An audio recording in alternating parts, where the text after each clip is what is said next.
வணக்கம் ஸ்ரீ சூர்யாஸ் பெரம்பலூர்ல இருந்துங்க. குரூப்பில் நிறைய அப்டேட் பண்ணுறதே கொஞ்சம் விட்டாச்சு. ஏன்னா நிறைய டிஸ்டர்பன்ஸ் ஆக வேண்டாம் அப்படிங்கிறதுனால எல்லாருமே சேனலை சப்ஸ்கிரைப் பண்ணியிருப்பீங்க, வேணும்னா சேனலில் பார்த்து வாங்கிப்பீங்க அப்படிங்கிறதுனால தான்.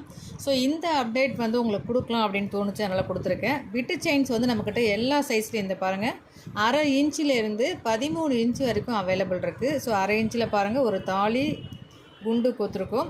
ஸோ இதுவும் அதே சைஸ் தான். இது வந்து பார்த்திங்கன்னா 1 இன்ச். என்ன காரணம்னா இங்கே பாருங்கள், சைடில் 2 உருக்கள் கொடுத்துருக்கோம். ப்ளஸ் இந்த தாலியோட பர்த் வந்து அகலமாக இருக்குது பாருங்கள். இது வந்து வெறும் அந்த இது மட்டும்தான் இருக்குது, ஹோல் மட்டும்தான் இருக்கும். இதில் வந்து பார்த்திங்கன்னா கொஞ்சம் பர்த் இருக்குது இல்லையா. ஸோ இதுக்கு தகுந்த மாதிரி பிட்டு செயின் அகலமாக தேவைப்படும். ஸோ இதே மாதிரி பார்த்திங்கன்னா அடுத்து வந்து இந்த மாதிரி பிட்டு செயின், அதுக்கு அடுத்த சைஸு, அதுக்கு அடுத்த சைஸு, அதுக்கு அடுத்த சைஸு, இதே போல் நிறைய சைஸு போய்கிட்டே இருக்கலாம். ஒரு 13 இன்ச் வரைக்கும் நம்மக்கிட்ட இருக்குது. 3 உருக்கள்லேருந்து 51 உருக்கள் கோக்குற வரைக்கும் நம்மக்கிட்ட அவைலபிள் இருக்குங்க. ஸோ இந்த பிட்டு செயினை பற்றின டீட்டெயில்ஸ் உங்களுக்கு அப்டேட் கொடுக்கணும் அப்படிங்கிறதுனால கொடுத்துருக்கேன். தேவைப்படுறவங்க ஸ்க்ரீன்ஷாட் எடுத்து உங்களோட மாங்கல்யம் அண்ட் உருக்கள் எத்தனை இருக்குது அப்படிங்கிறத மென்ஷன் பண்ணிங்கன்னா அதுக்கு தகுந்த மாதிரி கரெக்ட் சைஸ் வாங்கி போட்டிங்கன்னா உங்களுக்கு நல்லது.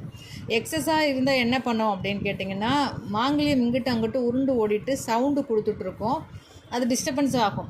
ஸோ கரெக்ட் சைஸு போட்டுட்டு உங்களுக்கு யூஸ் பண்ணும்போது மாங்கல்யம் ஓடாமல் இருக்கும், ரொம்ப நீட்டாகவும் இருக்கும் பார்க்குறதுக்கு. ஸோ உங்களுக்கு எத்தனை உருக்களுக்கு தேவையான பிட்டு செயின் வேணுமோ அதை மென்ஷன் பண்ணி புக் பண்ணிக்கோங்க. இதுபோல் பயனுள்ள தகவலுக்கு நம்ம சேனலை மறக்காமல் ஃபாலோ பண்ணிக்கோங்க. தேங்க்யூ.